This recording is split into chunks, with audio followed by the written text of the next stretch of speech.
There we go. So now we're live, and now I should tell people what it is. So this is Fractured episode 7, and what happens is when there's an uncanny event or echo, as we have established previously, takers will try to get there and like scrub it, right? Clean. And this is sort of like smoothing the wrinkles out of the fabric of reality and that kind of stuff. But when they can't get there in time or fail or what have you, a fracture happens. And the way that the universe or the reality sort of equalizes this is it kind of does the does not compute deleted on them. And these people are ripped out of history, so nobody remembers them. It becomes like an alternate timeline that nobody has used. And when that happens, the items in their possession, when it happens, become sort of like unnatural things that can twist reality as well. So you can definitely think of it as like your magicians kind of like your items can do reality bending things, but it's more from like a sci-fi thing than a fantasy thing. So in the show, there's a pair of scissors that can turn things slash move things through the air. There's a pen that when you stick it into somebody, it combusts them, like blows them up, basically. There's a key that can take you to any place. Glasses inhibit combustion, so if you have them on, no one can shoot you. That kind of stuff, right? Like weird um, items that just do crazy, inexplicable things, right? And you are part of these people that have been kind of erased. They're called the Fractured because I guess they're not inventive. Slash, I'm not. And basically, what they do previously is they were watchers. They would just like go to these sites, see what happened, and if a fractured happened, they'd kind of be like, "Welcome to the show, bro." But this episode is particularly focusing on your characters that have decided to see if you combined your objects and slash your skills, you could prevent this from happening in the first place instead of just watching these fractured. Maybe the reason you have these like gifts, possessions, things um, is so that you could prevent them in the first place, and that would be a sort of like cyclical universe thing too, right? Um, yeah, maybe calling them watchers would be better than fractured. That's a good note. Um, so this is gonna go kind of like the last one where it's heisty. I didn't want to make and initially what I had was playbooks that kind of focused on what these objects would do, and then you would build the scenario from that. Instead, I don't want to focus on the objects at all, and then from you doing something, you'll have the object that you need and be doing it so that you don't like pigeonhole yourself with a playbook and it might or may not become pertinent on a specific fracture event. So it's going to be kind of like the last one ish in that year, choosing your stat line, which is only 2 stats this one. What? Crazy, right? And um yeah, basically what we'll be working towards is I'm going to have 2 6-sided clocks. One's your guys' progress, one's like the fracture event, how long it takes for it to like close up, and you're going to try to beat the clock on it. And what I'd like to do with that is kind of make it, I thought it'd be neat if we did like a flashback thing where you guys maybe get to an event or echo that we haven't seen the takers try to get to, and then you try to like unfracture that one or something that we've played already. If someone has a specific one, that would be fun. And then that way, when we apply the fiction to that specific previous stuff that we've done, then you can choose the appropriate objects that you want to have and then implement them against the fracture, and then we see what happens. That's the hopes anyway of seeing if this will work or not. Um, yeah, cool. So let's see. I'm gonna make a roll for your party. We're back in the Sure Glider one as usual. One that we've used forever. It is very sure. I'll copy and paste that to you guys. I'll make these two clocks. One fracture. And I'll call one echo.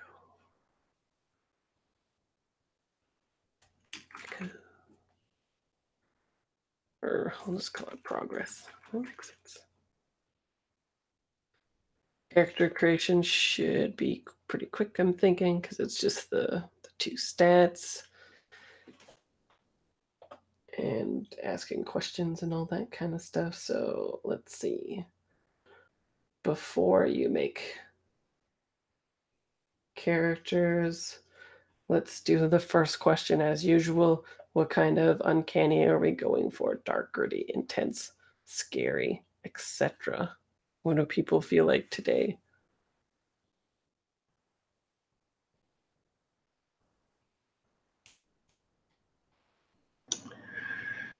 I guess it could potentially depend on what, if we're gonna connect with a previous story that we've done, what that one was. Oh yeah, that's true. So, does anyone have a particular favorite or something that they would like to do? I am leaning quite strongly to my character having some relationship with the creepy woman in the paintings that we saw in the heist. Okay, cool. It could be kind of fun to go back to the heist. Yeah, back to the beginning. Open at the close, Harry. Sure. Yeah, that was a good one, and the takers didn't get there. That's for sure. So that would be fun.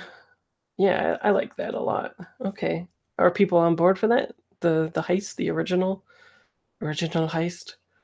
Cool. Yeah, question 2 was, do you have a particular uncanny event or echo in mind, such as the previous uncanny echo that you played? So then we'll create characters and ask the last 3 questions then. Cool. So I guess I'll gotta change the issue number or the issue to from the fractured to the watchers for the playbook title, I mean. Cool. Let me just open a notepad so I can note some stuff.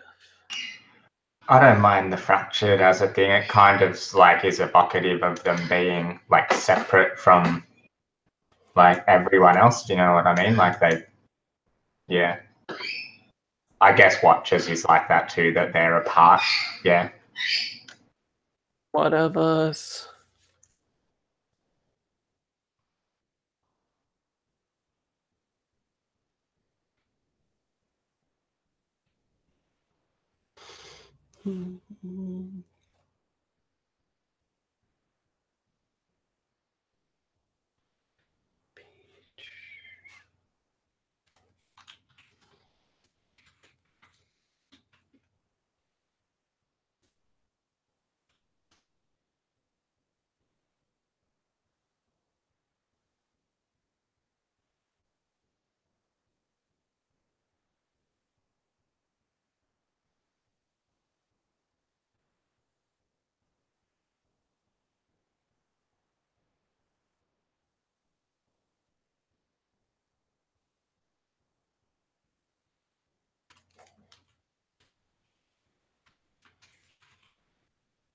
Cool.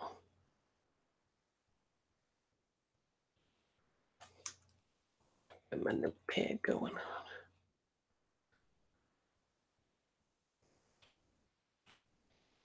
And it also kind of opens the door for playing characters from other ones, because ostensibly after we saw them, they might have become fractured after that or something like that too, right? Right. We don't necessarily, we're not playing characters from the heist, but we're looking at the heist echo or at that event. So we can be anybody else that might be even not even related at all, just somebody else that's coming in. Totally. Cool.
Hey, what? Don't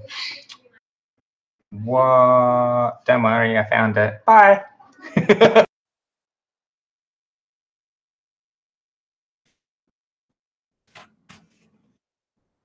I think I'm playing a teenage girl named Abby, and that's the picture that I'm using.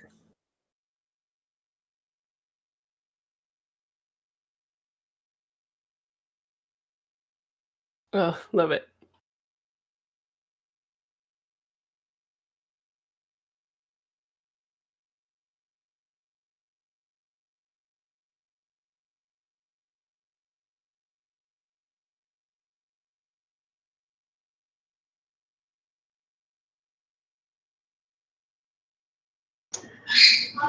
Can you alternate those like stat lines? Is that the exact direction they have to go to, like -2 for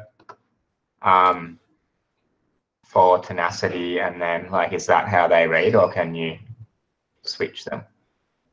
Let me see. Oh, you mean So like, like if it says -2 + 3, can I be like -2 for oh, sure. Yeah, that's 5 fine. + 3 for tenacity? Yeah, Sure, cool. yeah, you can swap them. I'll make a note.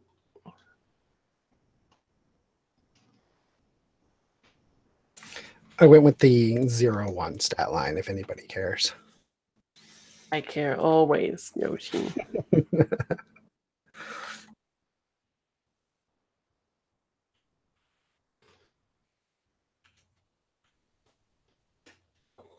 think I still need to change the names too. They're still the rocker ones. Dolly. Dolly Parton's coming for you.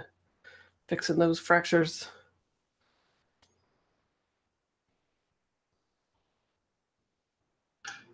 I'm sure there's a story, some weird internet fan fiction somewhere with exactly that scenario. Sorry for disappearing for a few minutes, but so there's just the two stats on the playbooks. You have hold, tenacity, and insight. So Yeah. we just apply. Apply it to tenacity, and you'll get hold through doing other stuffs. Yeah, cool. I was going with that anyway. Sweet. Yeah. So in this game, when you hit a key, because your alter reality thing is something that you have no matter what. When you hit a key, you get hold, and then you can mark it over there. And when you can spend the hold to add a fact about the world. So when you're like manipulating these fractures and stuff, you can just declare something is true and then go with it. Or to also use help or hinder. So now we can't spam help or hinder. You have to use it as a consumable resource. Mahaha. I think that's a good choice. Yeah, and then there's more keys to hit on as well now too, so it shouldn't be too much of a problem. And you max out on 2 hold as well, so you have to spend it. Or I guess just sit on a lot of it all the time. But hopefully it's more a push to use it.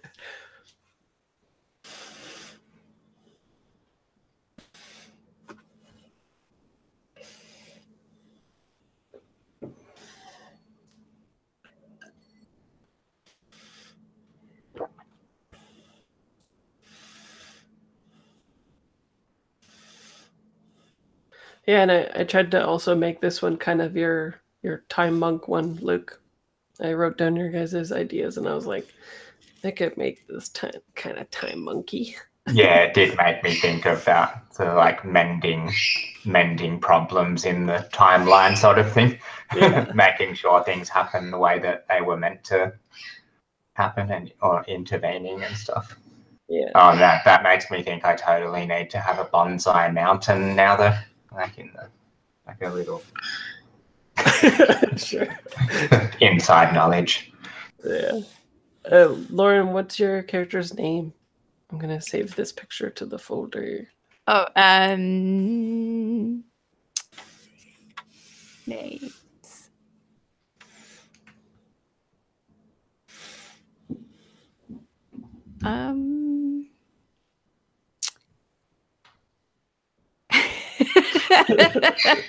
Why are names so hard? Let's call her. She's gonna have a fancy name. Maybe she's always dependent on the kindness of strangers. Let's go with. I like Roisin. That's a good one.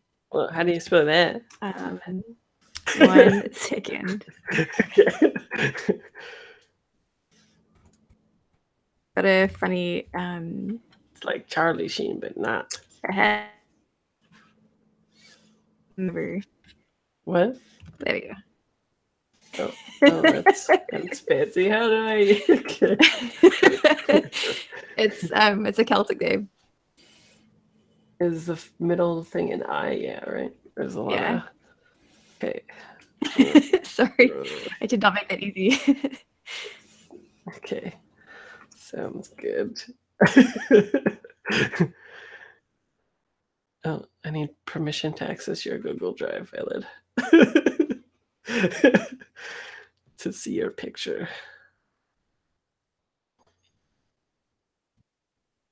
And is that the name? Saws? No. I'm like, interesting. You guys are all trying to challenge me here. No, Soz friends is sorry friends because I was gone, but now I'm back. Okay. I see.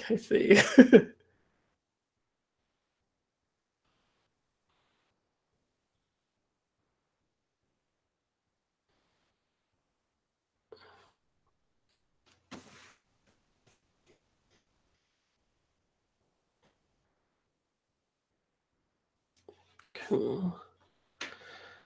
And what's the name, Ellen? Yeah, I see it, Ellen. What is the name of the character, though? Just working on that. Oh, okay.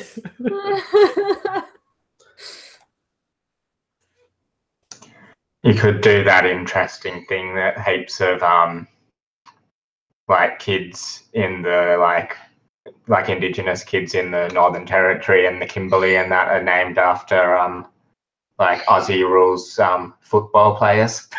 Like there's heaps of kids called like they have Greek names because heaps of the Melbourne Aussie rules players are Greek, so they're called like Severio and like Anthony and stuff, even though they're like living like on the opposite side of the country. It's cute and funny. That's really cute, but I'm not going to do that because this guy is from ancient times. So he not familiar with AFL. You could have a famous Indigenous name like Jundamara or something like that, you know. Jundamara was pretty cool. I'm gonna call him Warrigal. All right, then you know what that means. Dog. Yeah, dingo. Yeah, loyal.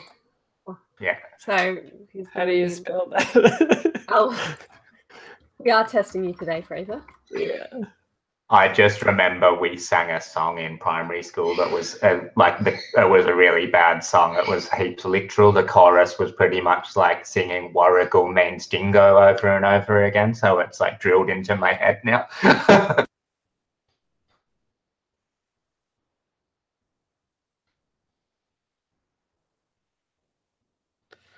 Cool.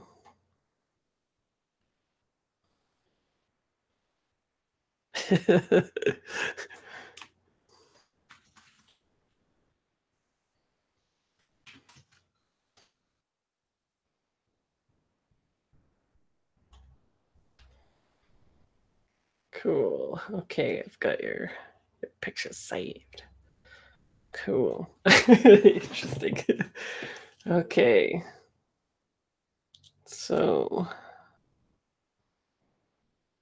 this is when I'm like, those were your previous names. Now you're Watcher number 1, Watcher number 2. What are you called, Yoshi? My name's Abby. Cool. Yeah. Just basic. Mm-hmm. She does look pretty basic. Yeah.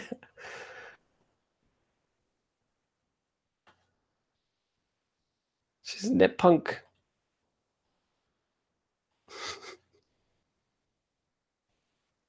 Ding.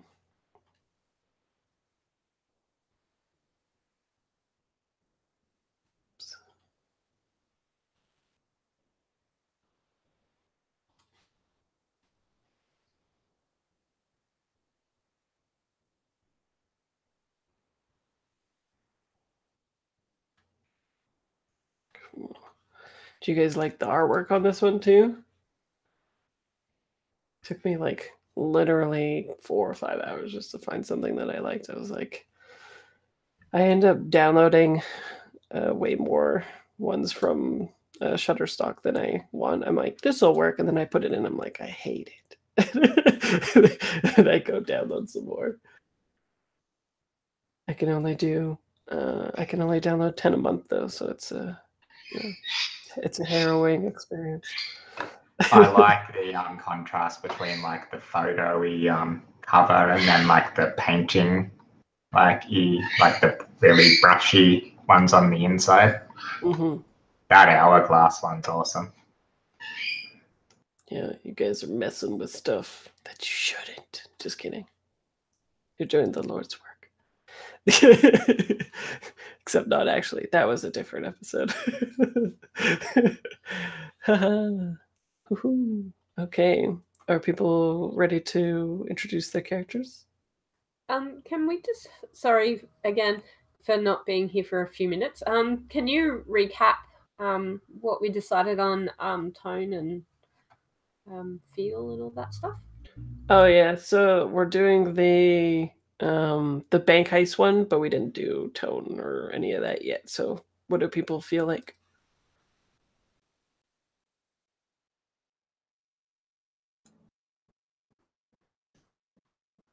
I I'm feel up like for- ominous. Yeah, a thing that I put into the chat. No, maybe I didn't. I was gonna, but I didn't.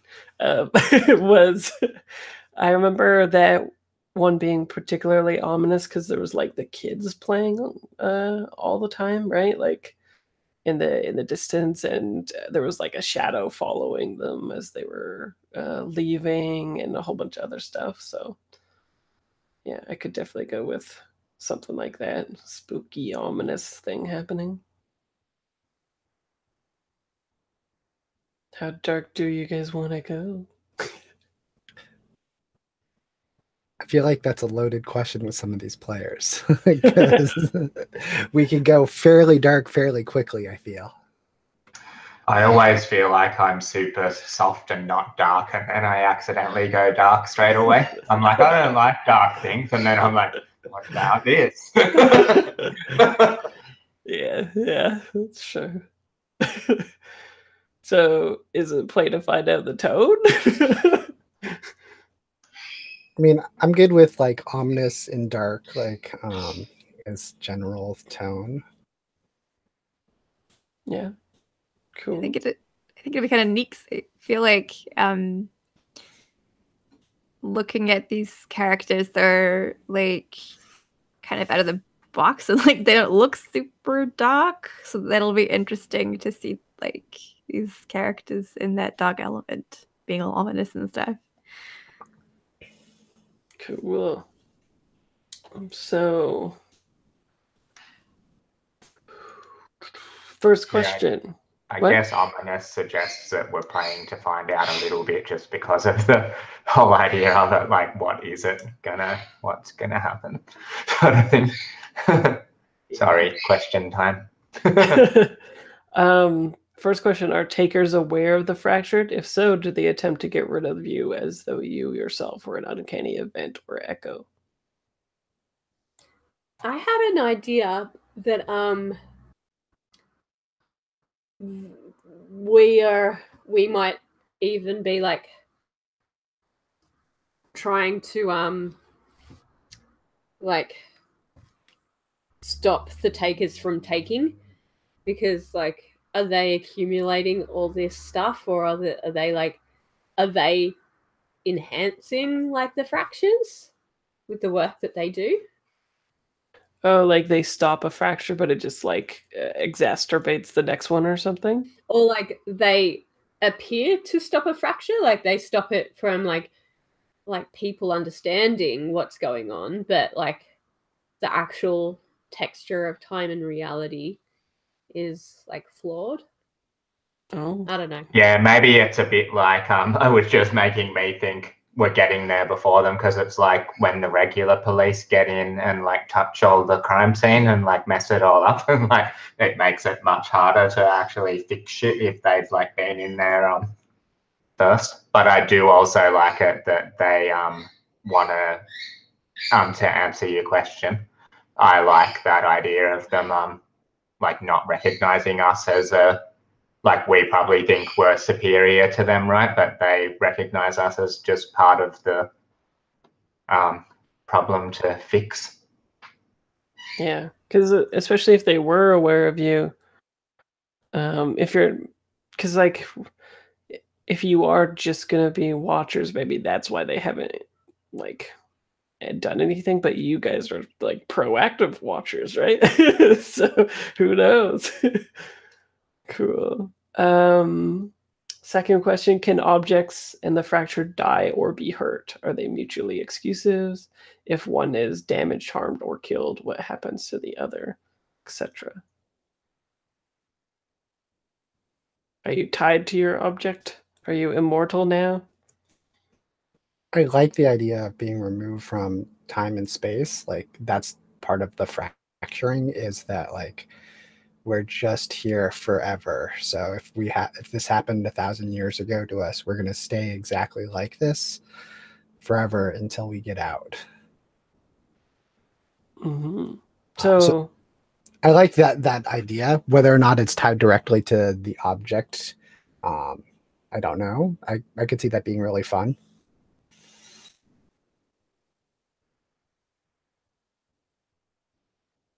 Yeah, I like the idea maybe that you that they're aging like when they're like dealing with stuff. Do you know what I mean? When they step out of these things, then they're like aging, I guess. But maybe it's an enhanced life because it's like when they're within whatever this other thing is, it's not like I don't know. I'm being super vague. I can see Yeah, your no, face, that's Yoshi. exactly the situation that's in this book that I'm listening to at the moment. It's a bit of a like crappy book, but it has some nice ideas.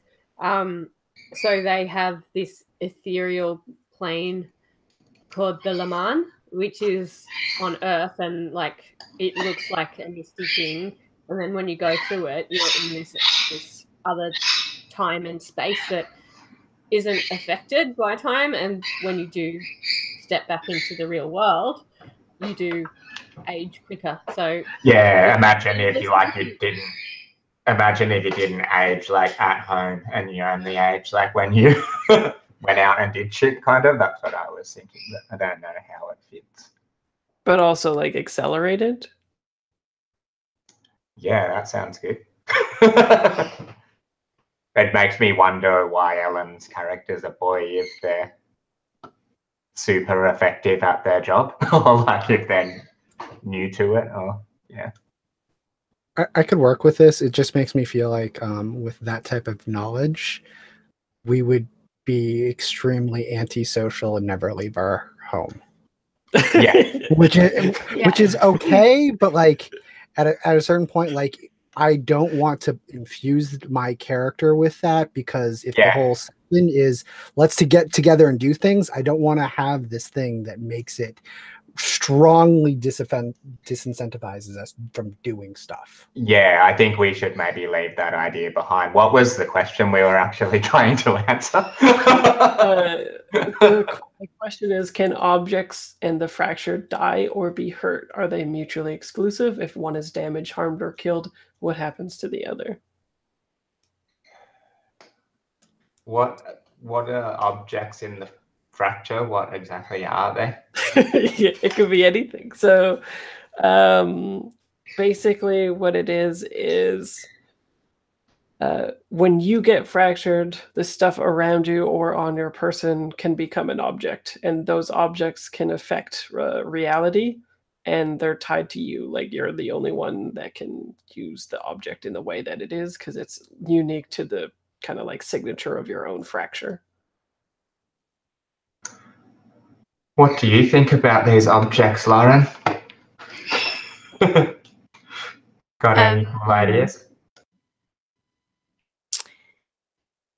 Well, I guess like I mean for me I've picked so my character I picture as being very vain and like materialistic because she's like a performer, and I think for her anyway, like her objects probably do speak for her and are her voice kind of thing. So I feel like yeah,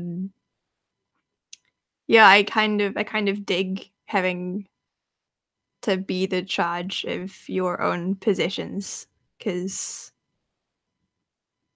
if they're hurt, you're hurt, kind of thing. Like this is, yeah, I kind of dig that vibe. Okay. I'm on board with the they're tied to your own life, and if one is destroyed, the other is destroyed. So if we die, the object disappears and gets destroyed. If the object dies, we also die and disappear. Cool. I like that. And yeah, Horcrux. Yeah, you're all liches. Plot twist. The and we could still work with the idea about time, because maybe you just start aging when you go into a fracture. When you're like the one that you're trying to prevent, that's the one that might age But you. that still kind of goes to Yoshi's issue of us being there and being like, we're going to do this shit right now, don't talk to us. I reckon we should just throw that idea away. Sure. Okay. It's fun, but like, I don't know. I reckon it probably does only add like not fun things, maybe. I don't know. To me, like trying to make a character with that idea, I would reverse it. I would say if we're in like there's some other plane that or wherever our home is, and as long as we're there, that's when we age, and that encourages everybody to stay away from where it is, to go out in the world and watch things. Because if you get complacent and just sit back, that's when you start to age and die out. Yes. Yeah, that sounds good. There you go. We've got metaphors. And that's totally why Warrigal's a boy that's probably been like watching for a really long time. Yeah. Sweet. Okay. Last question. Does becoming fractured alter your senses in any way? I totally think yes. In what way? I think it's different per person. I don't think it's necessarily the same, but I think I like the idea of that everybody has some sort of like sixth sense type thing that they see the world slightly differently than what everybody else does. Cool. I like that. Yeah, that's awesome. All right. And I guess Canada's Bernard can taste sounds, which there's a tasting ideas. So I bet that exists already. Yeah, that's what's that? Is it synesthesia? That's the like. Yeah, I bet there are people that have flavors associated with certain ideas. Yeah, I like the idea. I've always thought of that as like you pitch an idea to this person and they're like, that's vanilla as shit. Yeah. Or they're just like, I've got some friends that are like that actually. My friend Jerry will almost vomit if you tell him an idea that he doesn't like. Yes. Nice. Well, it's hard to be subtle, I guess, when you're out there. Cool. Are people ready to introduce characters then? Yeah. Ellen, do you want to begin? Warrigal is a young man from the Woromai Nation. He witnessed his before I go on, I remember reading something about you don't tell the other players about something. Is that right? Yeah, that's fine though. Like if you want to already have your object complete, that's fine. The only reason I have it as that is just because I want people to have pertinent objects on the fly that are useful for the obstacles that we. Yeah. Okay. Yeah.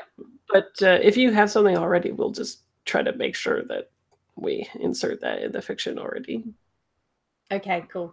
I was gonna use message sticks to so when someone touches them, an idea that we want them to have is implanted in their head.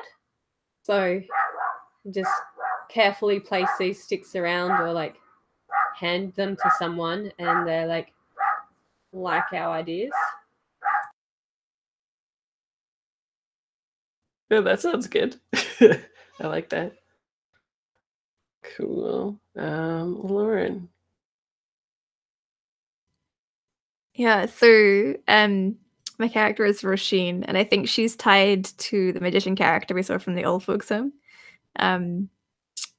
I think she was also like a magician or like a performer on the scene like back in the 20s, 30s.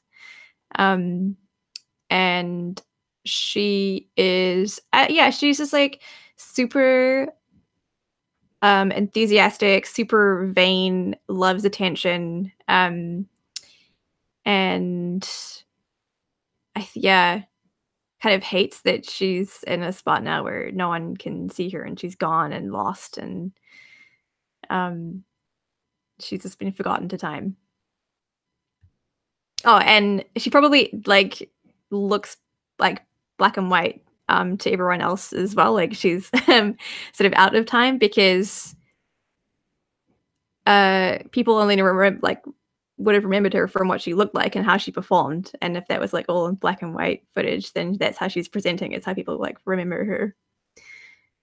So you're from Pleasantville. So Yeah, you just haven't gotten laid yet. Exactly. That's good. Lou? I'm playing Bernard. He's like a big I think he probably I think I'm riffing off of Lauren's ideas. I'm changing my ideas on the fly. I think he's so how do I explain this? I've got such an image in my head. The part of what you see is like a big, like barrel-chested, like hairy, kind of probably like Eastern European or like, you know, that kind of, or like Baltic or whatever, that like part of the world. Man, you know, with the big beard and like, you know, that classic strong man thing with like the big belly, muscly belly and everything. But I think there's this weird overlay because I like that idea of like how he was remembered. I think there's this double layer of him looking a little bit like a carving like of a bear. So there's this multiple thing when you look at him where there's this man, but it's kind of that double take, or you know, like two images like super close to each other. Yeah. Cool. And Yoshi. Yeah, so I'm gonna play Abby, who I think is like a 16-year-old girl, and I think she's like from a modern time. So, like when she disappeared, it's not exactly sure since she's trying to dress vintage. So maybe she's actually vintage, like from that, like that's what time she came from. But maybe she's from like 2012 and she's just trying to look like she's from the 70s. Cool. Yeah, I like that. That's interesting. Cool. Okay, so the fracture that we're going with is the first one, the heist. So, the first shot might be funny if like the first shot is like it's all black tracking shot and as it like, you know, fades into view of the bank's like alarm eventually going off and all that kind of stuff. And we see you guys like your characters making their way out. Well, I guess we see your characters making your way out first, then we hear the alarm because you guys pulled it off very well, if I recall. There was no alarm until later. So we just see your previous characters surreptitiously like being like, nothing to see here, peacing out, right? To different areas. And then eventually somebody hits the bell and it goes off and all of that kind of stuff. So here's the question: what does entering a fracture look like? Is it like is it happening in real time, or is this sort of like, to a watcher's perspective, is this a like a slice out of time or something that you're like walking into and then manipulating and stuff like that, or what do you think? Is it like all in real time, or a moment in time frozen that needs to be decoded before it begins again, or what? Yeah, there's a recent video game. I don't remember what it was. It was on a spaceship, but basically you were playing like the AI or somebody like investigating through it through like video cameras and stuff like that. And so like that's what it reminds me when you said something like this, is that we're seeing the event, we all get drawn to it, and it's sort of like stuck in a bubble or something, and we're going in and we're seeing parts of it. So like throughout part of this, it's maybe like replaying like our past characters, like going through the heist, doing things, and we can see like little bits of what's going on, and maybe all we need to do is just like nudge things in a little direction one way or another so that it resolves it, so it doesn't becomes this like separated bubble event. Okay, so the heist isn't over; it's ongoing, and you're sort of or like it's repeating, like maybe it is Oh. over, but like we're seeing like the like an amber bubble that's like encapsulating this bank or something that we have to Yeah, like well, like you were like, yeah, okay, let's do it again. We didn't quite like fix Yeah. it this time, like Majora's Mask.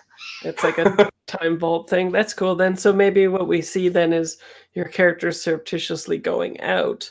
We see like a congregation of these people like watching, I and was then gonna suddenly they like back up, right? Like it winds back in time. Instead of them walking towards the bank, it goes back in time. You people go back in the bank, and it's like, doing that reverse stop motion thing. Ellen, what were you gonna say? I was gonna say that we could take like the word echo and apply that in that, like the fractured, no matter where they are in the known and unknown universe, they hear the sounds that are occurring within that bubble on repeat, and it just is like a tiny whisper to start off with, but then as like you move towards where you're hearing that sound from, it gets louder and louder, and I think that might be a good mechanism that draws us to a fracture. Yeah, Cool. Bernard can taste that sound, and it tastes like the smell of burnt hair, and he has to go and try to sort that shit out. Yeah, So it's it not tastes something real you can bad. ignore. Yeah, yeah. Cool. Yeah, I'm getting like Harry Potter vibes too, where like these watchers just like fucking apparate here. They're just like, this is gonna be some good shit, right? Cool. So here's a question then. Can normal people see you and stuff like that too then? Or is this like do you want the fiction to be like, as your previous characters were doing stuff, you're in there with them, also circumventing obstacles as the regular events unfold? We could do like the Doctor Who thing, and like people can see us, but we just look normal to them, even though we might look completely bizarre. Cool. Okay. So you're circumventing the obstacles. Are you like, do you guys just know this time vault thing so well that your old characters never see you, but you're there?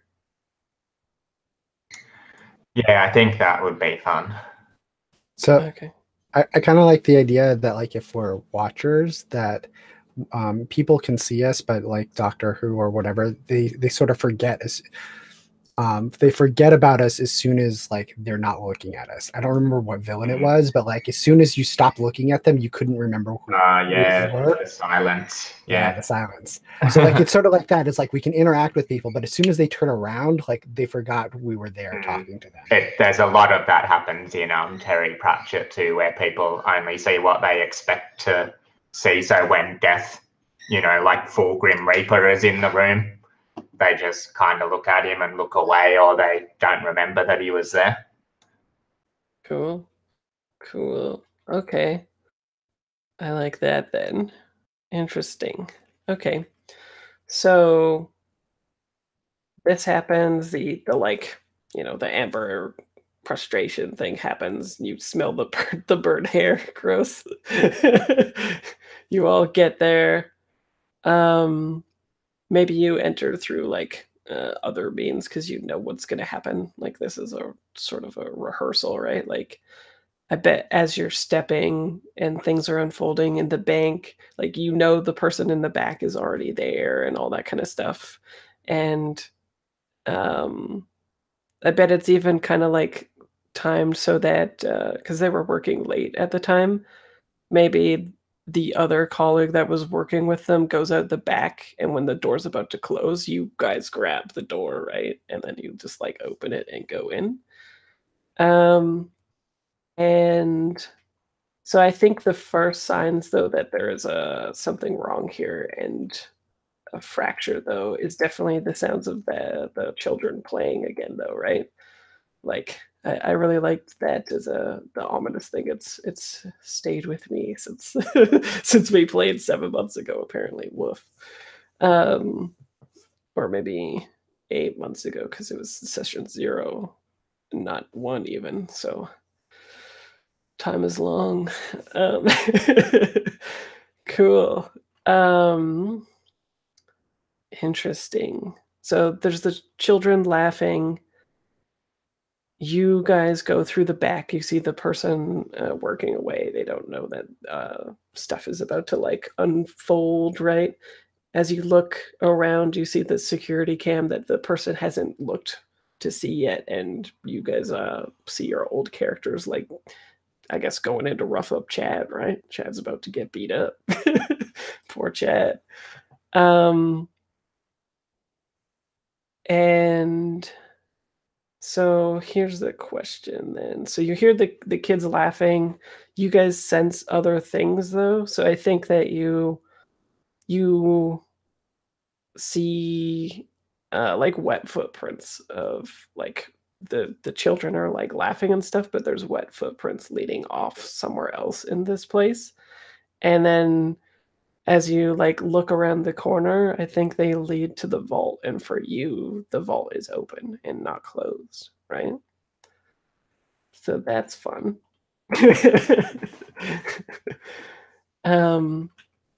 And yeah. So as a reminder, I have 2 clocks. I have your progress clock, and I have your fracture clock, which is basically like you don't do it in time. The fracture happens anyway, that kind of thing, right? So I'm trying to remember other obstacles that we could put in the way other than the kids. I remember, oh yeah, there's like a shadowy figure in here with you guys too, for sure, right? There's somebody who followed out the people.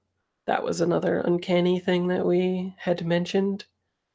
Ooh, I like this idea of having to like overcome obstacles of the uncanny things that you put in the fiction in the first place. What's that? There's another really cool Doctor Who thing that when they have like there's like a thing with cracks in time and space where you actually see like cracks on walls with like light, and if you go into the crack, then you're never seen or heard of ever again. But like just seeing cracks on the wall, like people, it's again one of those things that people don't know, that like they don't recognize, they don't think anything of it except that it makes them feel weird.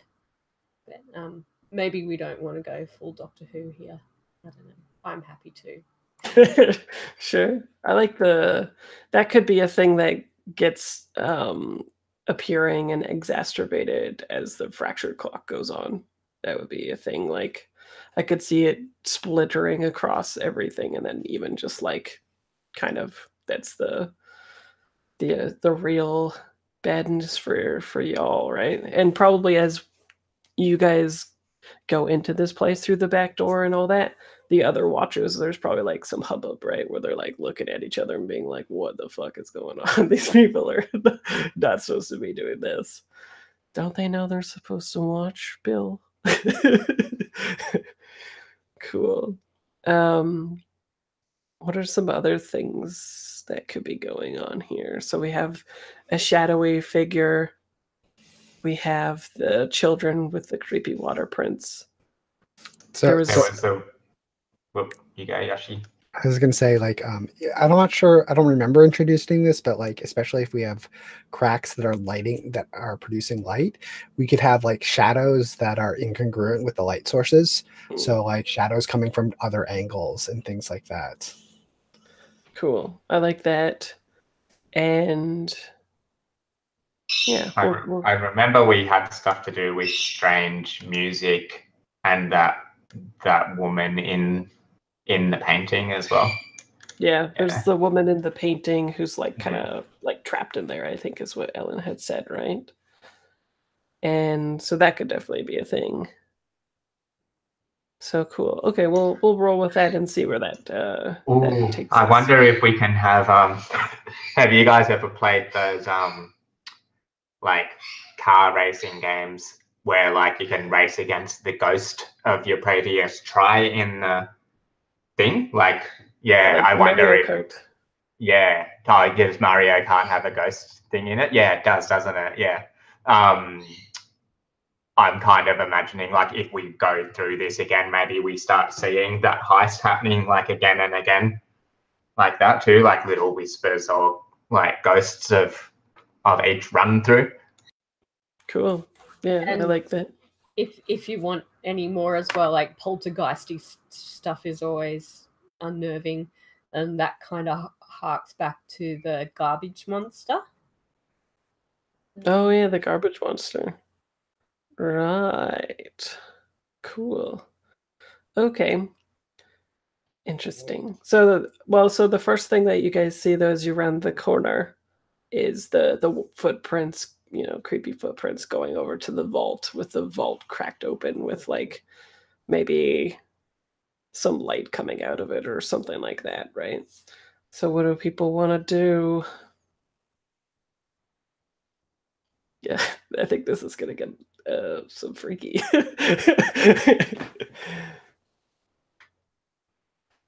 So I think I'm totally like walking up to it, especially like if there's a bunch of other watchers on the outside, like looking at us like they're not supposed to go in. What are you doing?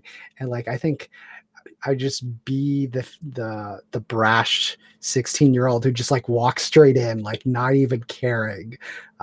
In and then like when I see all the gates or see the vault door open, I think I like walk up close to it and then like just like do I just peer in? I think I just look in. I just like if it's just cracked open, like I like take the door and just open it and like look to see what's inside.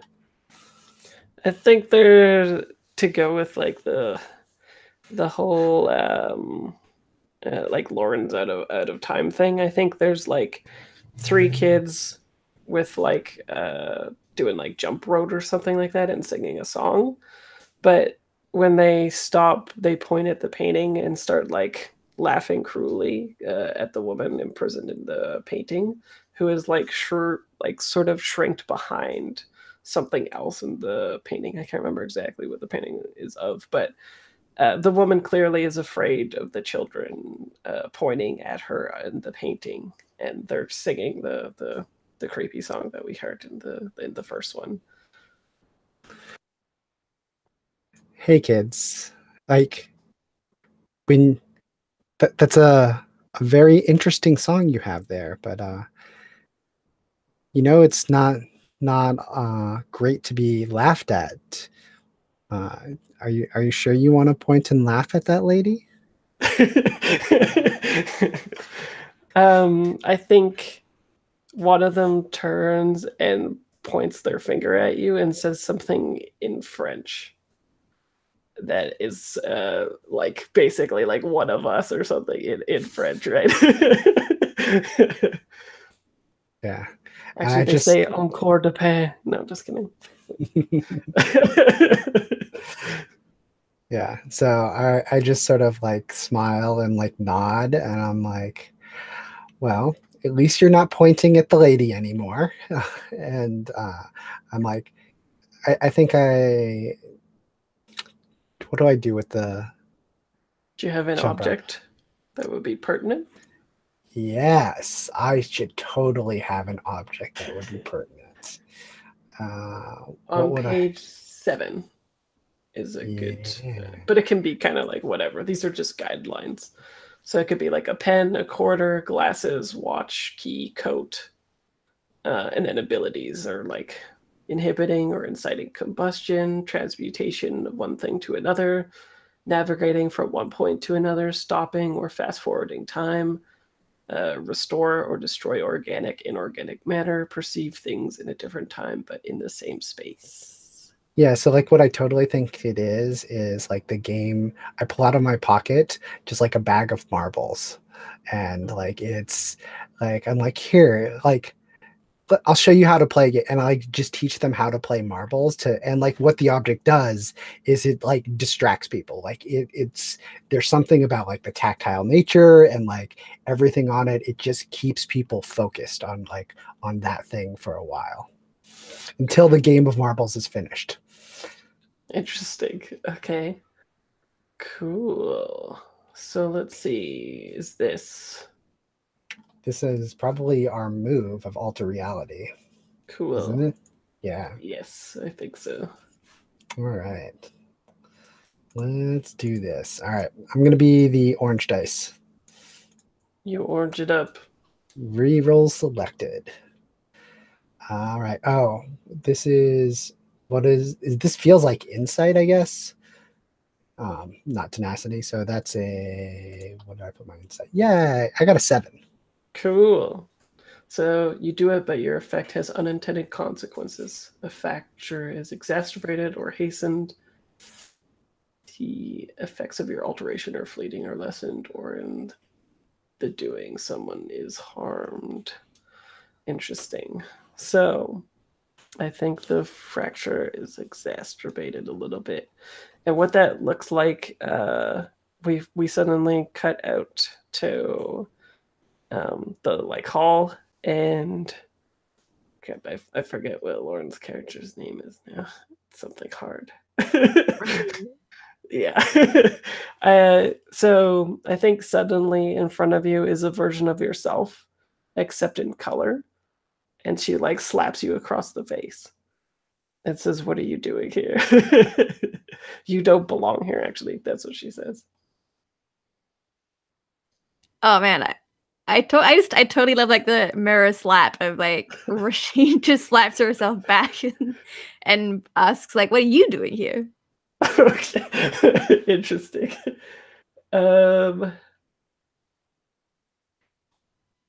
Do you think you might be interpreting a situation with that move? Yeah. Or is this With a my cash soul. slap? Yeah, I am totally slapping her to interpret a situation. I like that. Cool. And that's insight. Awesome. I guess I'll take these yellow dice. Yeah, or inflict harm, yeah. It wasn't that hard. I got a with insight. Ooh, I think that's a 6. Oh, a 6? Mm. Interesting. Okay. So, what happens? I think when you go to slap, it is like an intangible thing, right? Like you just like go right through her, and she or you laugh at yourself, I guess. But then she, I'm trying to remember where the shadow was before. I think what happens is there's like almost as if like there's a not like a lens flare, but like there's a shining amount of light that is like oscillating around here that changes the shapes of the shadows and stuff like that. And as that happens, if you imagine like a swath of light coming down, preceded by darkness, the light goes through and she like looks fine, and then when the darkness is coming behind it, she like steps right into it and it's just like gone. And as you look past where she once was, in the camera room with like Chad on the monitor, there is like the shadow there. And let me see something real quick.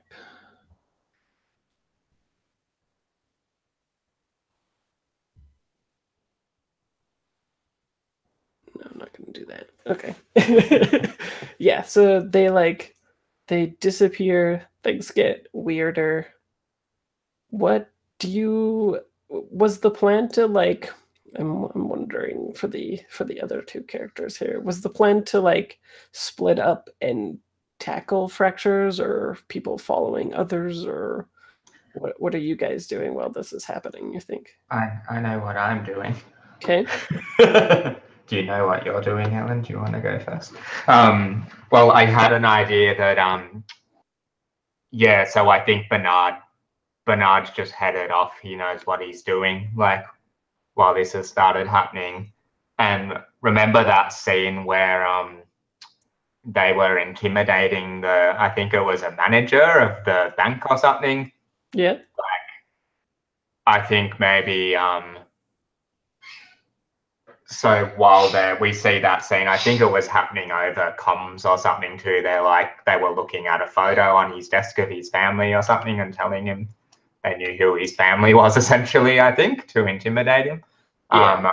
I think what we see, like, that scene's playing out, and we see the manager, like, you know, like, kind of like on the fence about whether to cave or not. And then I think Bernard is just like the people doing the heist can't see him, but I think he kind of rears up really suddenly behind the person, and I think the manager will like kind of get this weird flash of this like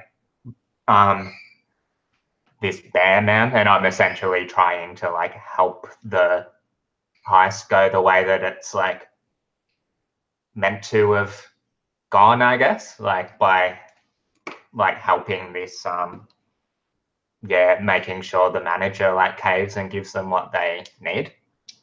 Cool. Maybe maybe it's acting despite a risk, I think. Sure. Yeah, because yeah. 'Cause it's risky. With tenacity, which I'm awesome at. Is that true? Yeah. I rolled a 10 plus Cool. a 3, so that's 13. Oh wow, that's pretty good then. Okay. Yeah, I guess tell the MC what you hope to avoid in your action. So I guess maybe the I guess how it could have gone wrong is that it scared the guy into like silence or submission, or he passes out and doesn't give them, or I guess maybe in one reality he just didn't care about his family and didn't tell them what the hell they needed or something. Yeah. Interesting, yeah. But it goes well so that when they do that, it goes as planned, right? Yeah, and I like that.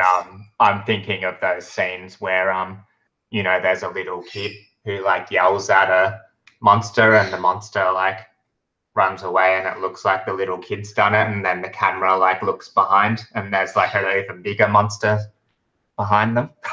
Oh that yeah, sort of right. thing. Oh nice, yeah, I like that. So originally it just looked like they'd done a super job of intimidating the guy.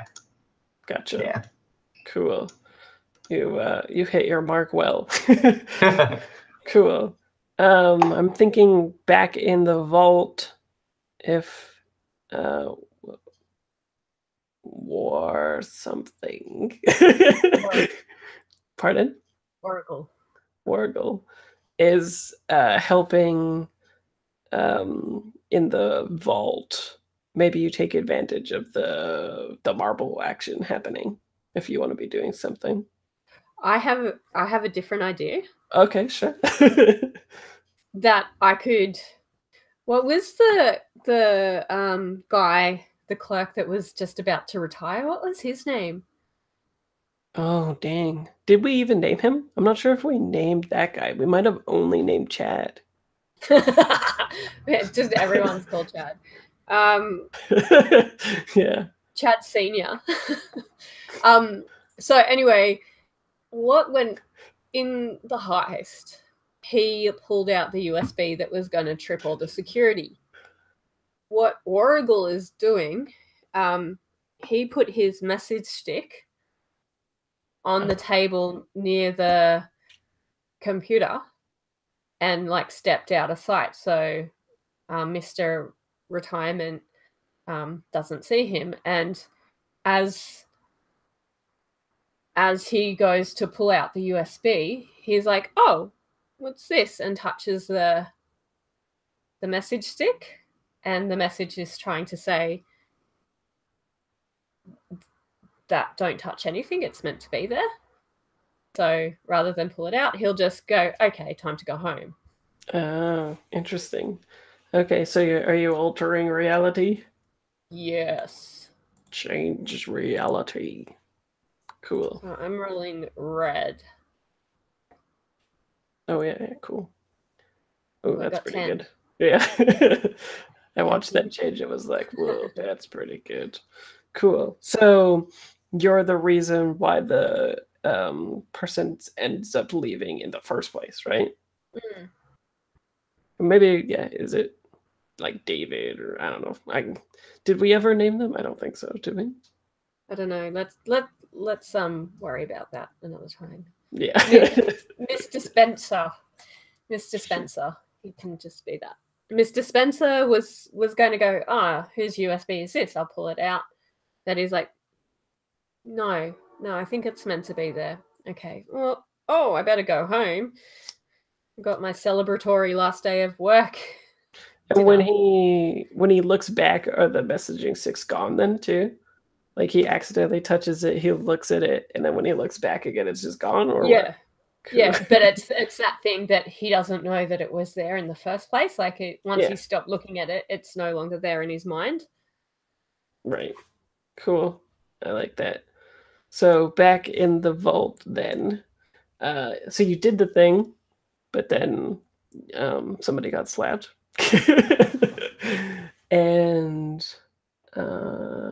and you did do it, so I'll mark another slot there.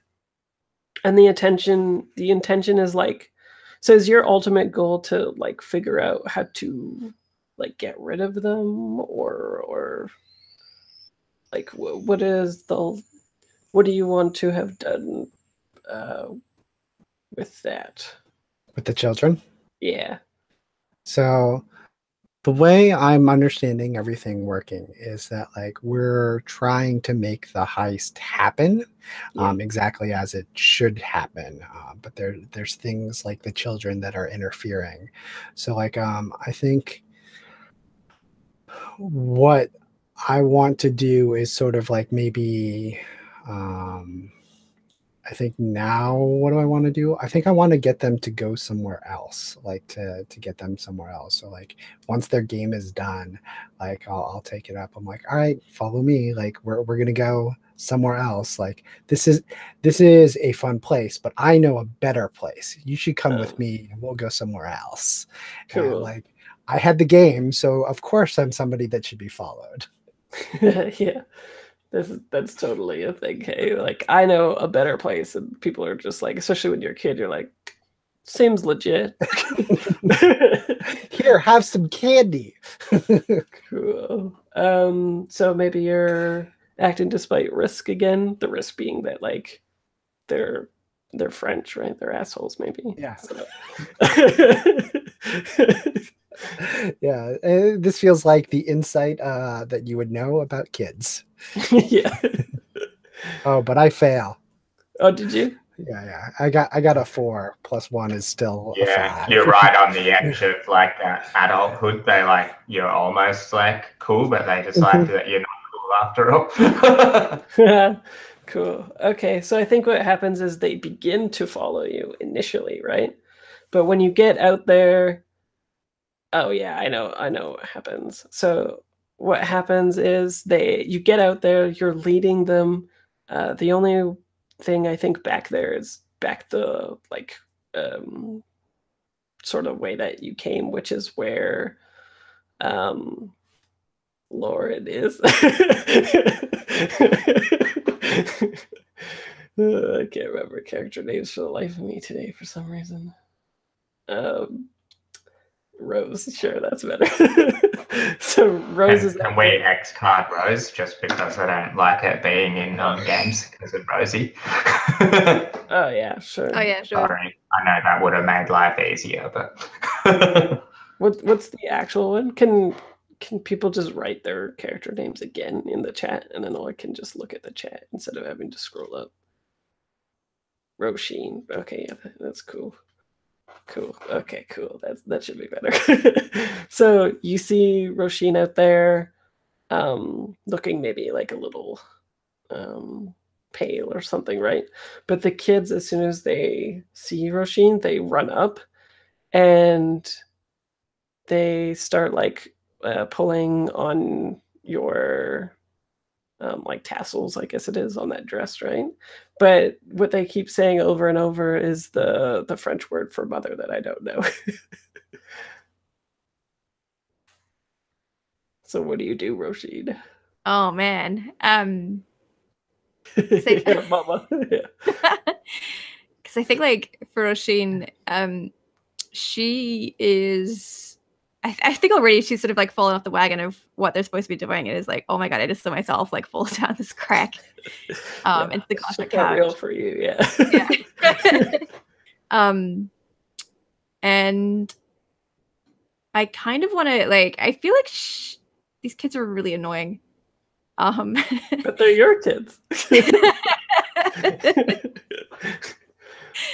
I know what she wants to do is she wants to like try and bring herself back from where she's fallen. This other self of hers, like back out of the security system thing. Yeah.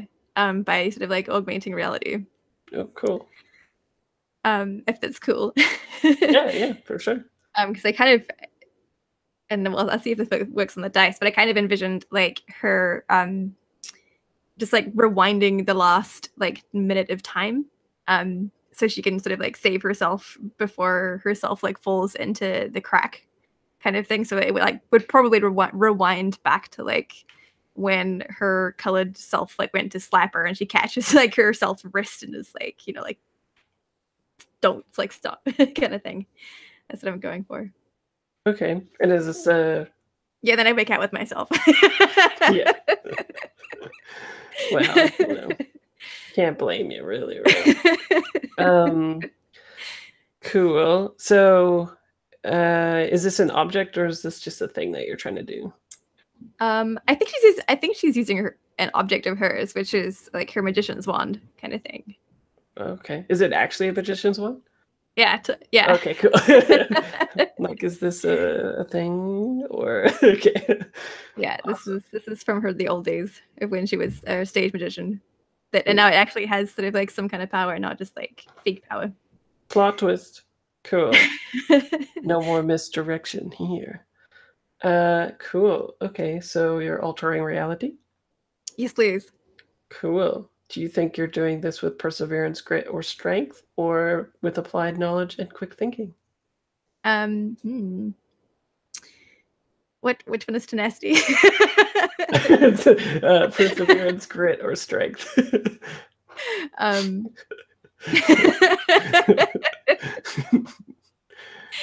It's probably applied knowledge, but I feel like because this is her, I don't know. I feel like it's kind of imbued with like her fake stage magic, which sort of to me feels like it's coming from like some kind of body of knowledge. Well, it could just be perseverance in the fact that you like got slapped, you're freaking out, and you're just like, I'm going to do this anyway, right? Yeah. I dig that. She's also persevering. Yeah. Also, plus you just learned like that you were a mom. It's a heavy day. A lot of stuff going on. Yeah. I think it's the 12. Nice. So what happens? Awesome. I kind of like the kids like saying "mama" backwards is like they're sort of going back into the vault for that the and then we have like other Rasheen like fly back out of like the security system kind of thing, and then like the slap happens backwards and then Rasheen like catches her other self's like hand as she goes to like, what are you doing here? And she catches it and she's just like, don't stop. And I think that's like where she gets to with that move. Cool. Okay. You're about to die. I can't have that happen. You're me. Right. So does somebody have a idea for how to get rid of the kids and the fake Rashid? I got an idea about it. I was just thinking.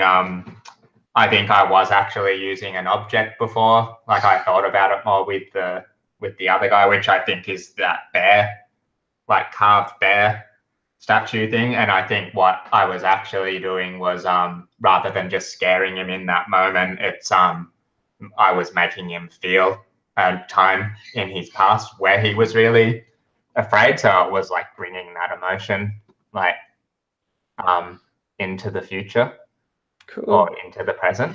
But I was thinking perhaps I could just scare the hell out of those kids. Oh, yeah. I mean, I already scared someone. I don't want that to be my. I don't know. I do like it. I'll use my power of scaring again. Sure. The power of scaring. Yeah, and then maybe I don't know how to deal with the whole mirror match thing. Mirror match? Yeah, the mirror match between the Roysons that's going on. Oh, yeah. Yeah. Yeah, you know, like a Mortal Kombat mirror match. Sure. Yeah, good. Yeah.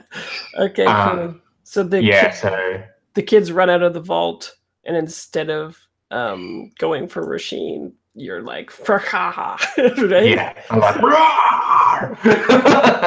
and he's massive, like, yeah. So, but I think maybe what I'm doing this time is alter reality. Now that I know how my thing's working, so I'm drawing in a time to them when they were very afraid, like the thing they've been the most afraid of in their life, and they're feeling that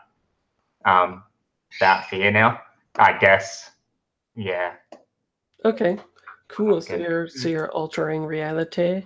Yeah. Do you think you're doing it with perseverance, grit, or strength, or applied knowledge and quick thinking? I'm gonna do it with insight just because I want to fail at it. Okay. I think I've gained some sort of insight into how my relationship with the carving with the object works after using it previously. I'm like, I know what I'm doing now. I'm drawing fear from the past, whereas before he just thought he was being a scary bear guy. Right. Yeah, okay. Yes. Okay, I rolled a 6, so with -2, that's a 4. Whoa, yeah, that is a fail. When you do fail, you fail. Cool. I've got an idea for my for what happens. Sure, hit me. Well, I was just thinking it could be fun if it could even succeed, but like he feels we get some sort of flashback of the moment that he is the greatest fear he's ever felt in his entire life. Like he experiences that. What is that?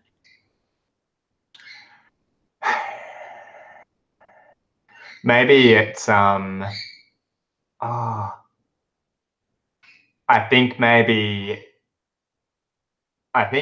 he's some sort of like minor no, it's more epic than wrestling a bear. I think maybe he's some kind of minor godling or something like that, like some minor pantheon, and I think we see him wrestling two bears. We see him wrestling two giant bears like up on a mountain, and there's all these other figures around, and I think he looks up and there's a man there that looks I guess we get that whole thing where we see him looking much younger. It's that image I shared before, and then it moves around and there's a figure that kind of looks like what he looks like now, but with all like, you know, like golden like jewelry and stuff like that. And I think he looks up at him, like seeing whether he's going to help him or stop him. And I think maybe instead they just push him back into these bears, and the bears like knock him down off the mountain, and it's kind of him being like thrown out of heaven or whatever. Oh shit! Yeah. Shit got real for both of you now. Cool. So yeah, you go to intervene, but you scare yourself. Yeah. Whoops. Yeah, I am scary. Scary face. Okay, cool. Interesting. So Warrigal, do you have a plan for these? Warrigal just wants to tell the kids to piss off. He just wants to like say, "Oi, you kids, out of here!" Like none of all this like trying to trick the kids or whatever. Just get lost. Right. Okay. So act despite risk, which is they're gonna be little piss ants still. Yeah. Yep. Sure. Cool. And probably tenacity. Probably more. What did I give myself? Oh, +2. How convenient. Yeah, that's good. Let's see how. Whoop. 9 + 2, 11. Cool. So they do piss off. Yeah. Warrigal's like watching them just like run rings around you guys, and he's just like, "You kids, get out of here." And they're like, "No, I don't want to get." Cool. You dad/mom them. Awesome. Maybe you did the classic I'm thing gonna of count telling to them 3. you know. Yeah, I was thinking tell them you know they're like auntie or something that. Yeah. That's look. what I always do with like little Aboriginal kids when they're trying to mess with me. I'm like, "Hey, I know your auntie," and they're like, "Ah!" Yeah. Aunties are heaps scarier than like giant bear man. It's true. And also because I'm like, you know, mid to late teen, like I could actually beat them up. I don't have the responsibility of being like a full grown up, so they should be afraid. Right. Yeah, you get your message across. Sounds good. Cool. So Abby, the kids are gone, right? You like ran after them or something like that, and then Warrigal was like, "Oi, fucked off right now," right? But there is still Roisin with her shade, and this would be a good instance for another weird thing. I'm like desperately racking my memory for what happened that first session like 8 months ago to insert. There was the music thing. Remember we were hearing that music constantly coming from the vault. Oh, that's pretty creepy too. That's pretty good because you just came out of the vault and then the music might start again. That would be good. I still have to figure out what that music is though. We even described it it was some sort of like world music fusion dance thing. I remember it was kind of the theme music for our first few episodes. Right. So you run out, the kids get dismissed, and then from behind you hear the music, and in front of you, of course, Roisin is like stopped the hand that was going to slap her. And yeah, so what do? Yeah, so I totally like grab the copies hand, the color version, and like grab her hand and try to like take her into the vault. I'm like, look, there's music. You're a dancer. We should just go dance. And like trying to get her to go into the vault, like where the music is playing, because where everything is. And maybe it's not exactly the type of music she would want to dance to, but maybe I can convince her that's something that would be in her interest. And then once she's because ostensibly anyway, perhaps not true, it would be funny if your characters thought the uncanniness was the music, but it was actually music playing from the vault. That would be kind of funny as an idea. So you're like having to make the music happen, although it's already coming from the vault anyway. But anyway, that was just funny, a little idea that I had. Yeah, so like I think I grab her hand and trying to get her to dance, and like my goal is sort of like if the music is coming and like there's these cracks in the walls that are like spilling light of like other things, that if there's music coming from the vault, maybe there's probably a bigger one in the vault, and hopefully like shove her into said crack and like get rid of her that way. Oh, that's clever. Cool. Okay, geez, what should we call this?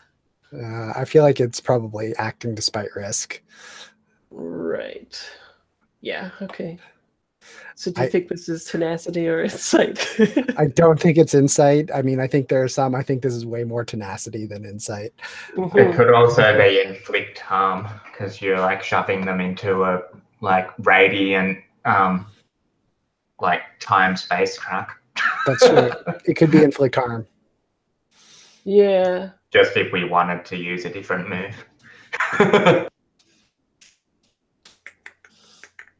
Yeah, it might be good to test that out anyway, to see if it works the way that I think it will work. And then we'll just say that she does do the thing. Which makes sense. You're a dancer. They're into it. Right? Yeah. Yeah. Cool. All right, so I'll roll the inflict harm. Cool. I got a 7. Cool. So you choose one, and the MC chooses one. Totally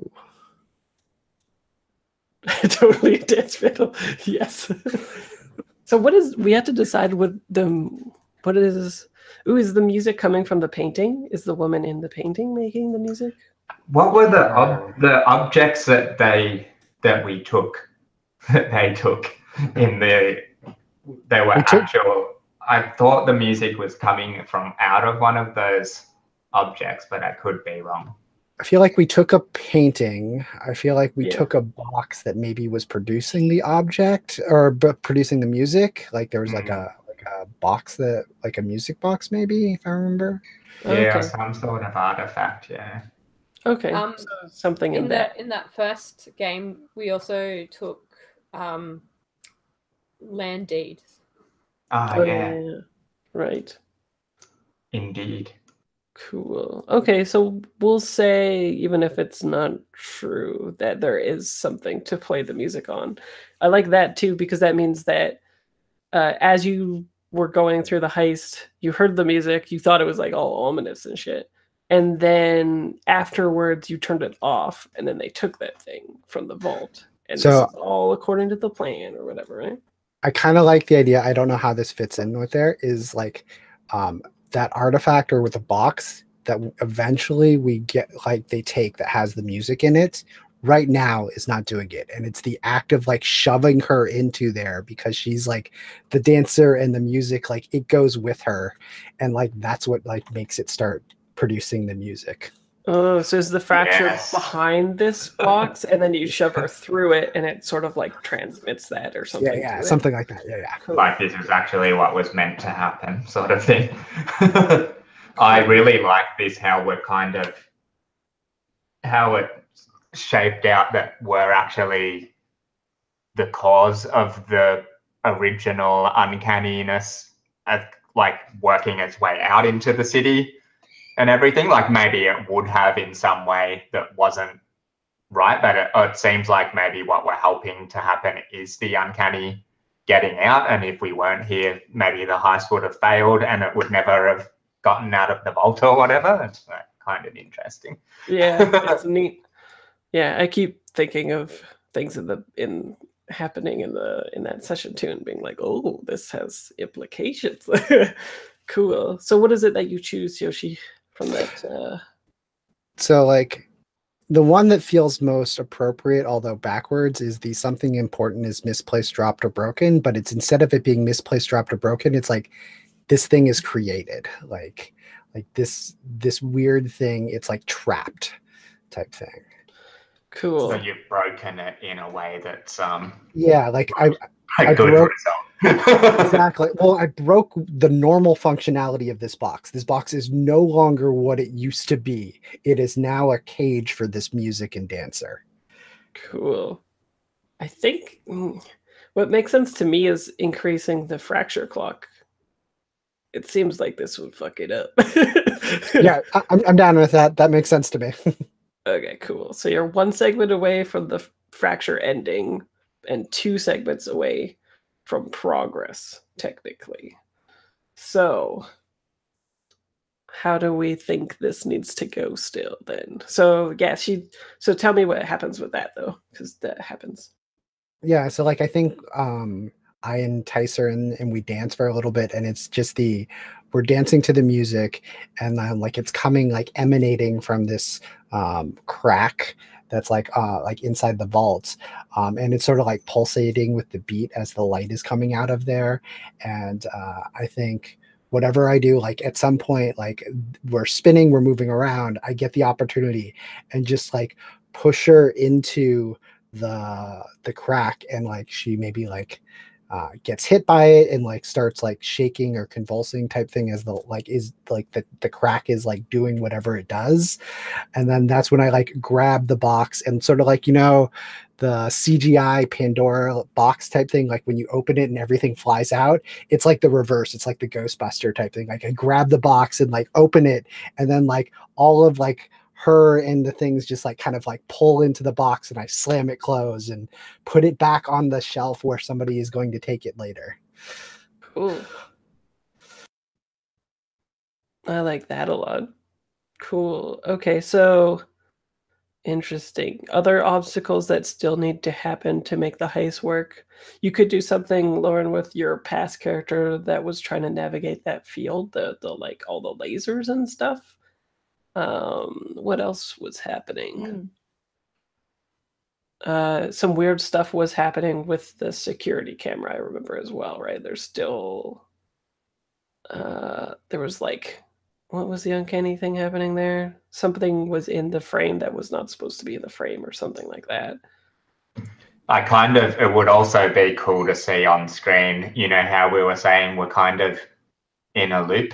Yeah. Like, I wonder if we have to it would kind of be cool to see quickly, like, we don't make it this time, like this is our run and we didn't do everything we have to do. So there's like this little flashback of us being out the front again and like walking in, but doing everything perfect with like the kids and everything this time. Like we don't do the scaring thing. We're just like, Warrigal just walks up, he's like, get out of here. Like we walk in just doing it all, timing it perfectly. Like when you learn to run through a platformer like thing perfectly after failing heaps of times. Yeah, you guys are speed running it. Yeah. Cool. Okay. Yeah, and like Yoshi said, there was people moving between the pictures. I also kind of have it in my head that it would be interesting convincing the person within the picture that it would be okay to go with these people or something, because we already established that they were like afraid of the children or something like that. And like this weird uncanny thing that you guys would be able to talk to someone in the painting is something enticing to me. So I was thinking that my character was somehow related to the woman in the picture, because we were talking about her being an Indigenous woman. Right. Like maybe Warrigal's like, Auntie, you're not meant to be here. Go home. I'll help you go home. Because what ends up happening is they take the person who takes it ends up being indigenous as well and sort of taking it home, right? Was that something like that happened? Okay, cool. So you want to be the one dealing with the painting. I'd like to see if Rasheen could do something there, because Rasheen hasn't done too much. Too. So Rasheen, do you have an idea at all? Oh, Lauren, are you there? Oh. Yes, I'm here. Cool. So do you have an idea of what you want to do next at all? Oh,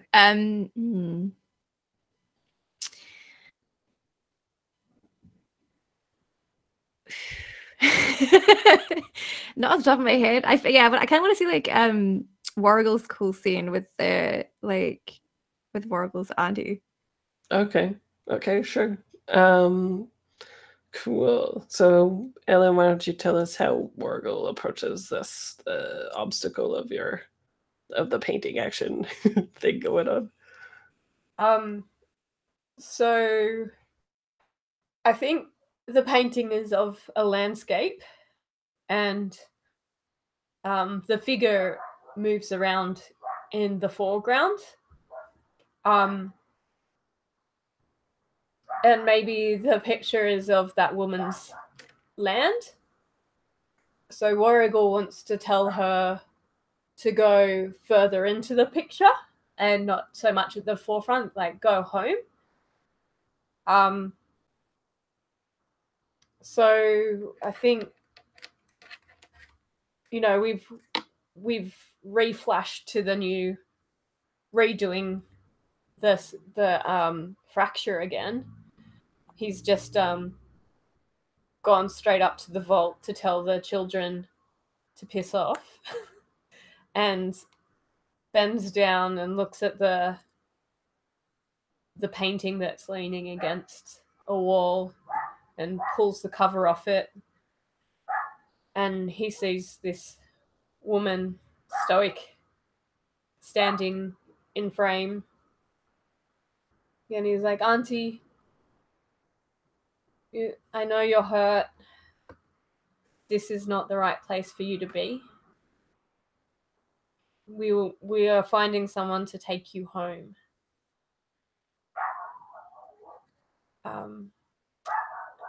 Should I roll alter reality? Yeah, I think so. So, and then so you're using the messenger sticks to be able to do this, right? Yeah, I think. Oh, okay. So he has a stick and he hands it to the painting, and her hand reaches out and takes it, and she studies it for a minute.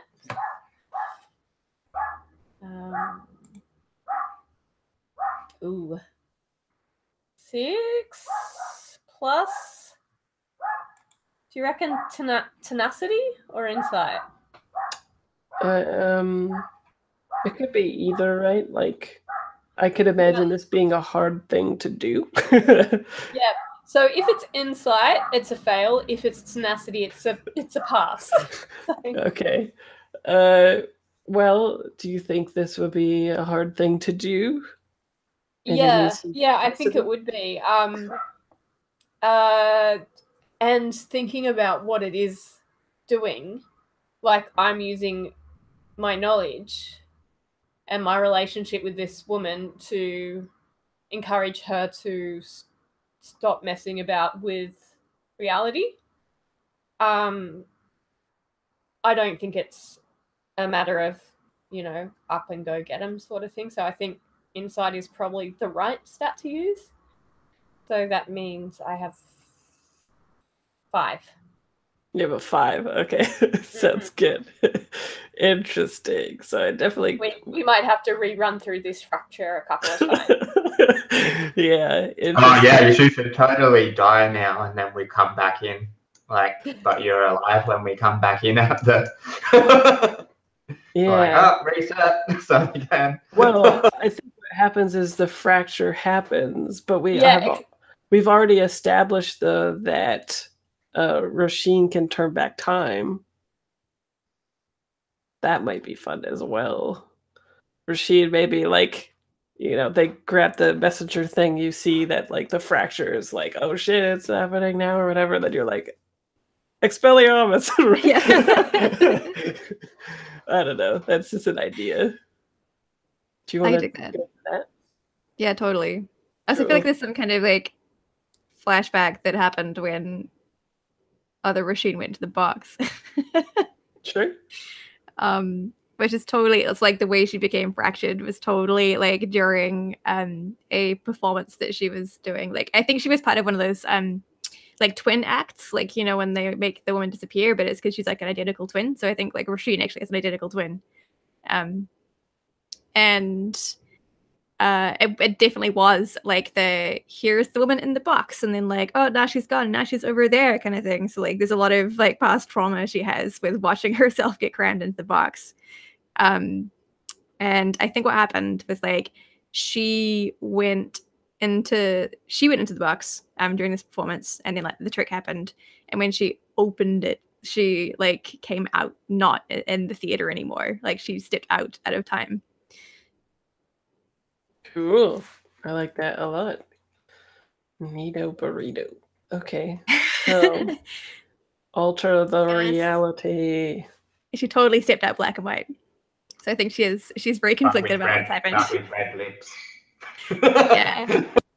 She got laid somewhere between there and, and time and space. Yeah.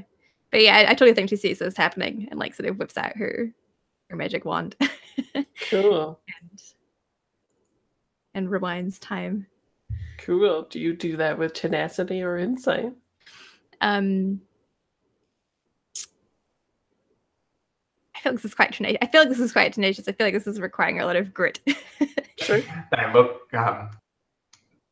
really different on screen to me. The one thing with tenacity is heaps like anime or something, like super, you're like, what? But like the inside is just like, it's like deep concentration. Yeah, she's animating the fuck out of this.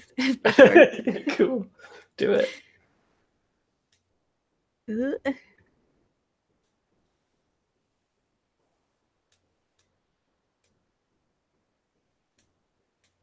I think they rerolled. Whoa, I don't know. I think it's a 9 plus 2. 11? 11. Cool. Sweet. So what happens? How far back does this go? I feel like it's sort of like Life is Strange kind of thing. Like she can either like try and fast forward time a bit or like rewind time a bit. So I feel like there's just a lot of like grit and determination on her face as she's like really pushing herself to try and get back as much as she can before like things started going wrong and breaking. So from the hold that you just got from doing a key, do you spend that to help Wargle do the thing now that you know that it fucked up in the past, future, whatever it is? Yeah, thanks. Yeah, very similar to when she stopped herself from slapping herself. Yeah. So what was the thing that you how do you help? Where did it go wrong? Yeah.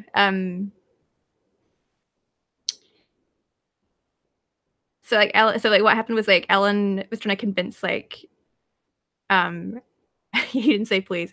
So Wargle was trying to convince like their auntie, their ancestor to sort of like come with them kind of thing. Like maybe it is, I don't want to like make this, I feel like it sounds really cheesy, but kind of like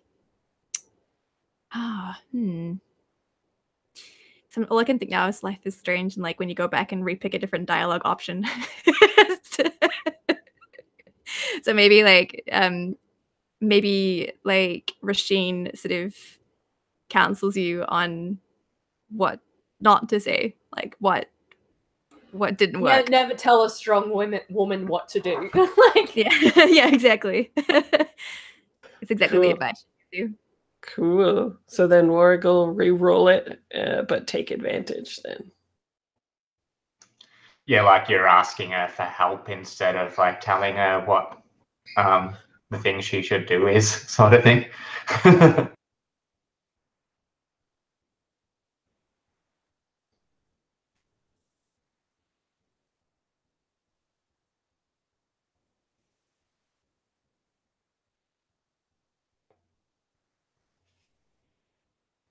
And so you're doing the insight roll again, I think, then.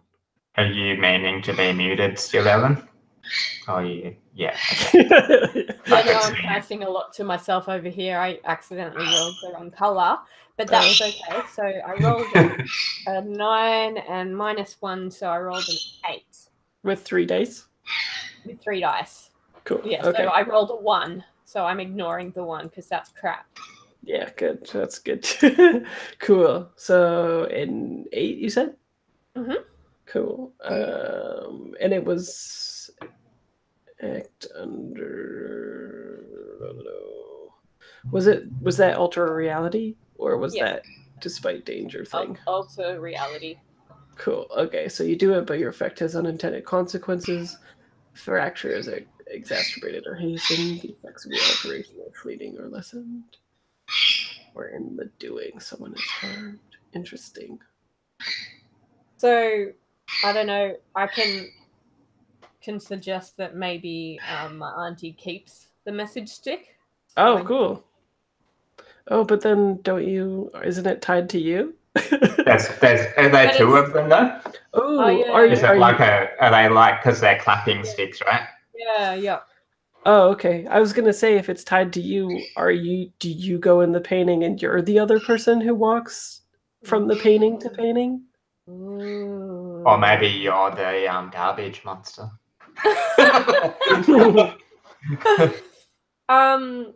Oh, your pick, GM. Well, no, I think that's your pick. I wouldn't put that as a consequence. You're like, and now you're in a picture. I'm happy with whatever you want to do. You can. I think it would be cyclical and neat if you were the one that was in the picture. If you're down. Plus, it would be a good place to be a watcher from, right? Because you could just walk between paintings in any time and reality, like messing with stuff. I'm happy with that. Cool. Okay.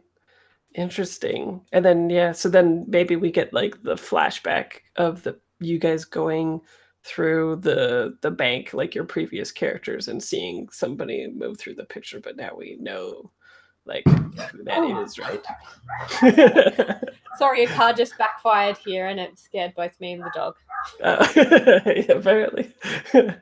Okay, so there's one last thing to do. What is that thing, do we think? Can it be we do need to see us realizing that the best case scenario of doing this thing is leaving Warrigal in a in a painting, but maybe that's an epilogue thing. So I kind of like the idea of like we got out in the first one, like our original characters got out cleanly, the alarm didn't go off. I totally like the idea that we didn't actually get out cleanly. We're now stopping the alarm that they set off that they didn't realize. Yeah, I was thinking it might be fun to knock Chad out just as he starts waking up and goes to press the alarm. Like, cool. Back to sleep, Chad. Well, it could be you could use your marbles again, I guess, right? Doesn't the marbles? Chad could just be like, "Ooh, marbles, Chad, it's shiny marbles."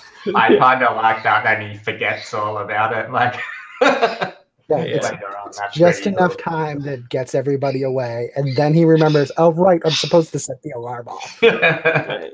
So, do you want to do a jump cut to Abby in the security room? Yeah, I'll totally do that. Yeah, that's perfect. Can we also see that Bernard is just about to like punch him? Yeah, and I'm just like, no, wait. We can do this non-violently. Cool. Okay. Yeah. So do you want the role to be about like getting to the button first, or just like altering reality with him being like, whoa? So like I think the thing that we're setting up in fiction is that we're getting away and that Chad would have set off the alarm. Like we didn't knock him out cold enough. And so like by alternating the reality, we are progressing the clock. Like we're doing the thing to get it further. Does that make sense? Sure. Yeah. So you're altering reality. Yeah. Cool. All right. Let's re-roll selected. Yeah, that's an 8 + 1 is 9. So, Cool. So, ooh, I really like this then for the kind of like ending part is you do all that, you disappear and you guys like think everything is great and everything, but the last shot that we see is the people moving out, and there's one deviation is that like a marble bounces back, and maybe even what was the name of your previous character, Yoshi? Do you remember? I don't remember. Yeah, I can't remember either, but I think they bend down, pick up the marble, put it in their pocket. They exit out of the door claps behind them kind of thing, like closes whatever the bank door is. And then the music starts playing, right? Like as the theme song of the episode. And then we can do the epilogues, right? Does that sound good? Yay! Do people want to? Oh, should we do a quick break? Actually, we skipped break time, so do we want to come back at 15 and then do epilogues? Yeah, cool. Okay, I'll see you at 15.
I saw your notes, Yoshi. I copied them onto mine. Thanks. Cool. Awesome. Yeah.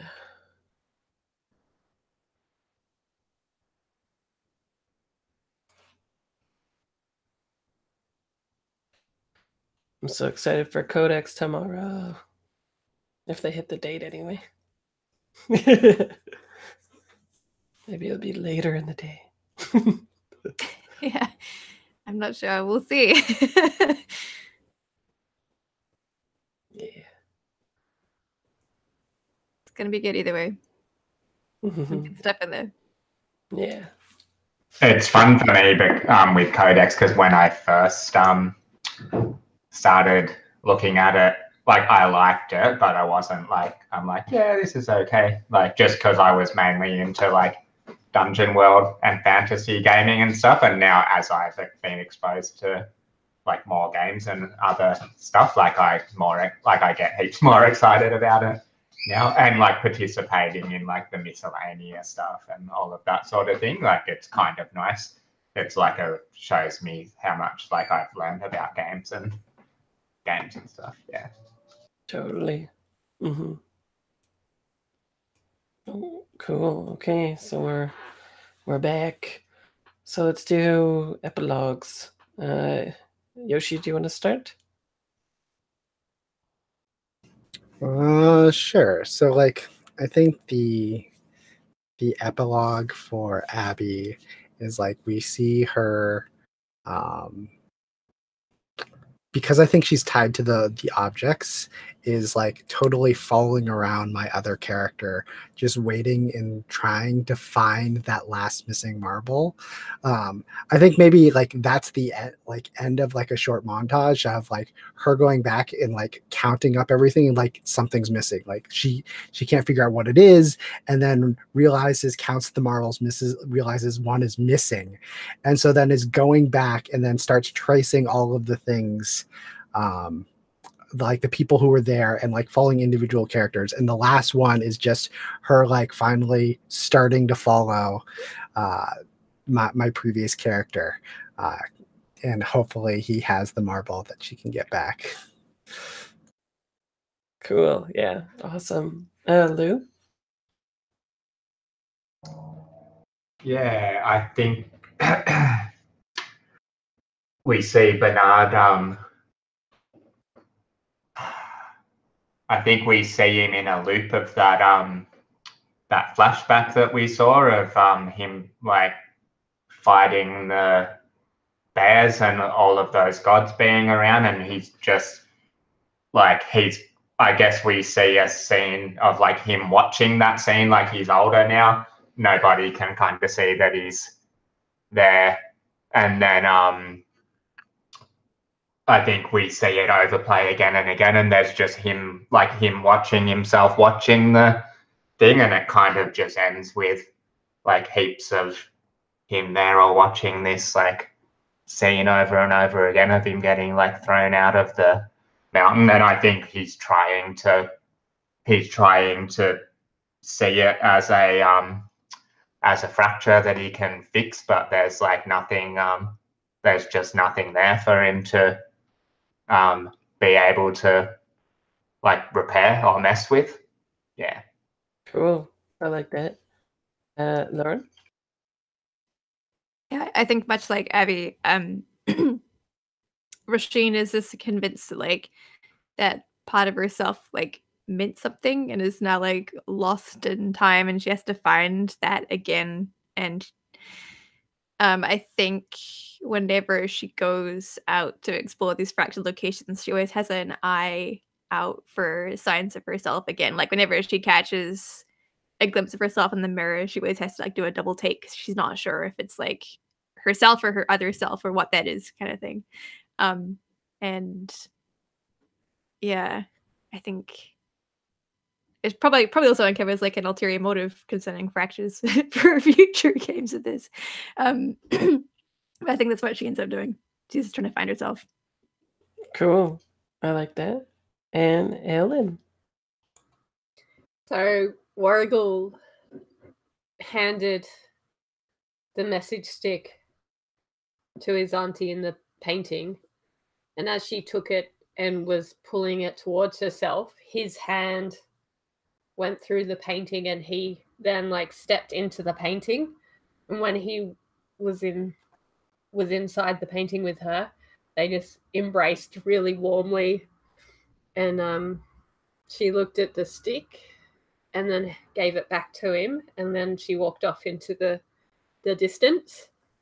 So he's just then sat down in the forefront of that picture, and then we have shots of other scenes from other games that we've played, where like there's in the nursing home, there's like a landscape, and you just see, you know, a small dark figure in the middle distance, and at a bar, there's this big old picture above it, and you know, there Warrigal is like, and he's just is following around these fractures, dogs playing poker, Warrigal playing Warrigal poker. Get it? Sorry. Thanks, Luke. Yeah. Cool. Okay, cool. Okay, well, that is the end of the playtest then.